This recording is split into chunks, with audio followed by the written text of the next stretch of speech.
La journée était longue et chaude, et les animaux de la forêt attendaient tous avec impatience une nuit paisible et rafraîchissante. Mais pour le petit avion appelé Habiba, la nuit allait devenir extrêmement excitante. Habiba, l'avion, était un petit oiseau né dans la forêt. Elle connaissait chaque arbre et chaque buisson, mais ce soir-là, elle s'apprêtait à vivre une aventure qu'elle n'avait jamais imaginée.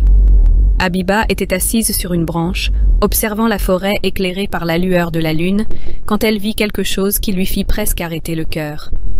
Là, au milieu de la forêt, un groupe d'animaux était rassemblé. Mais ces animaux n'étaient pas ordinaires, ils parlaient. Habiba n'avait jamais vu d'animaux qui parlaient auparavant, et elle ne savait pas quoi faire. Elle resta figée sur place pendant que les animaux discutaient et riaient. Au bout d'un moment, l'un des animaux remarqua la présence de Habiba et dit « Bonjour, je m'appelle Bear ». Habiba était très surprise, tellement qu'elle ne pouvait pas parler. Elle fixait simplement l'ours.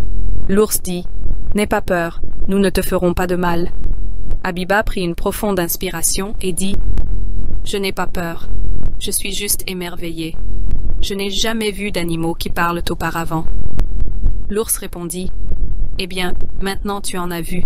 Nous sommes un groupe d'animaux qui parlent et qui se réunissent chaque nuit pour parler de nos vies et de nos rêves. » Habiba était fascinée et demanda « Puis-je me joindre à vous ?» L'ours dit « Bien sûr, nous serions ravis que tu te joignes à nous. » Habiba rejoignit le groupe d'animaux et vécut les expériences les plus merveilleuses de sa vie.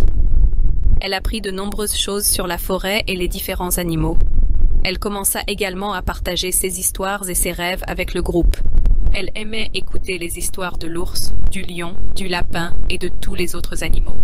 Habiba apprit également le langage des animaux et put communiquer avec eux. Elle avait de nouveaux amis et une nouvelle famille. Après plusieurs nuits d'aventures et de récits, Habiba devint un membre à part entière du groupe. Malgré le fait d'être un avion, elle ressentait un sentiment d'appartenance et d'amour avec les animaux. Les nuits étaient remplies de rires, de joie et d'amitié. Malgré les défis initiaux auxquels Habiba était confrontée, elle trouva sa véritable place dans cette incroyable forêt.